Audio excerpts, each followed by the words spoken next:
दिन सुहाना किस्मत ने बाहरों से एक वादा किया था। इस बार खुशी थोड़ी कम थी जो घर में एक लड़की ने जन्म लिया था। पसंदीदा खिलौने की जगह गुड़िया देकर कह दिया कि अब तुझे इसका ध्यान अच्छे से रखना है। बुआ ने भी क्रॉकरी सेट देकर कह दिया, ले खेल ले, आगे जाकर तुझे चूल्हा चौका ही तो करना है। जब 13 साल की हुई तो समाज की ताबीरों के बादल उसे घेरने लगे। देर रात घर की शादी में आए दूर के चाचा अचानक उसके सीने पे हाथ फेरने लगे। इस अनजानी वारदात को उसे जिंदगी भर दिल में छिपा कर रहना पड़ेगा। 2 साल बीते, महीना आया तो पता चला कि अब उसे हर महीने एक नया दर्द सहना पड़ेगा।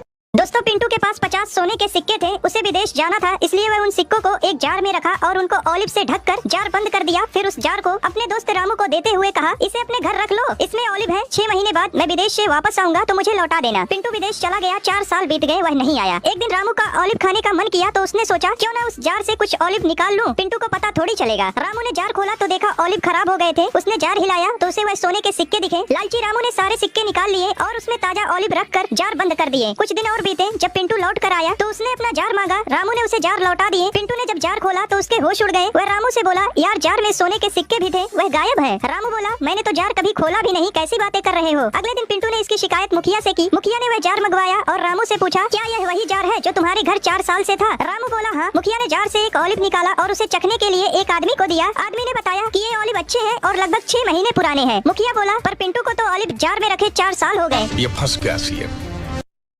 हर साल की तरह फिर वो वक्त दोहराएगा। डर तो जरूर होगा मन में जब वो अपने पूरे साल की मेहनत आजमाएगा, पर इस सफर में उसे ये कोई नहीं बताएगा कि इस मार्कशीट से तेरा फ्यूचर डिसाइड नहीं हो जाएगा। उस जिम्मेदारी के कागज पे लिखे हर कतरे को मेरी अर्थी पे रख देना। मम्मी पापा, मैं ये नहीं कर पाई, मैं दुनिया की सबसे बुरी बेटी हूँ, मुझे माफ कर देना। हर साल ना जाने कितने बच्चे जान दे देते हैं सिर्फ ये सोचकर कि अब उनसे कुछ नहीं हो पाएगा। फाइनल एग्जाम्स का टाइम और दुनिया की सारी डिस्ट्रैक्शन तुम्हें चारों तरफ से घेर लेगी। जो पढ़ा था भूलने लगोगे और सिलेबस की चिंता तुम्हें चारों ओर बिखेर देगी। पर तुम घबराना मत, तुम्हें करके दिखाना है और ना हो सके तो दोबारा कोशिश करनी है, ना कि खुद को मिटाना है। सच में जिंदगी सिर्फ IAS या डॉक्टर बनने से नहीं संवर जाती। ये 9वीं 10वीं 11वीं 12वीं की रिपोर्ट कार्ड सच में कहीं काम नहीं आती। इतना भरोसा तो है ना खुद पर कि कमा लोगे अपने और अपने घर वालों के लिए। ठीक है ना, होगा तो होगा, नहीं होगा तो कई दरवाजे खुले हैं तुम्हारे लिए। भेज दो ये रील अपने क्लासमेट को, भाई बहन दोस्त सबको। बता दो, समझा दो कि ये कागज के टुकड़े तुम्हारी तकदीर नहीं बदल देंगे। तो ऐसा वैसा कोई फैसला लेने के बारे में कभी सोचे भी ना।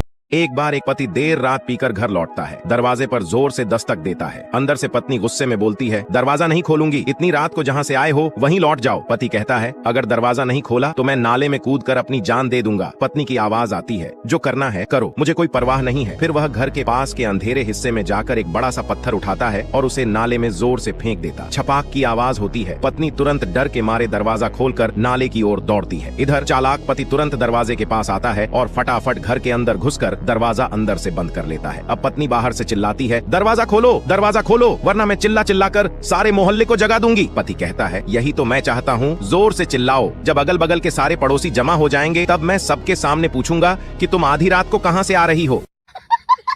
तुम तो बहुत लकी हो कज़ामा, तुम हमेशा बिजी रहते हो। लकी तो तुम हो, हमेशा फ्री जो रहते हो। शिनचैन सुनो, क्यों ना हम लोग आज कैच बॉल की गेम खेलें? क्या कैच बॉल की गेम? लेकिन मुझे एक्टिंग करना ज्यादा पसंद है। आओ शिनचैन, मेरे साथ बाहर चलो। मैं नाजुक कली हूँ, मुझे ऐसे मत पकड़ो।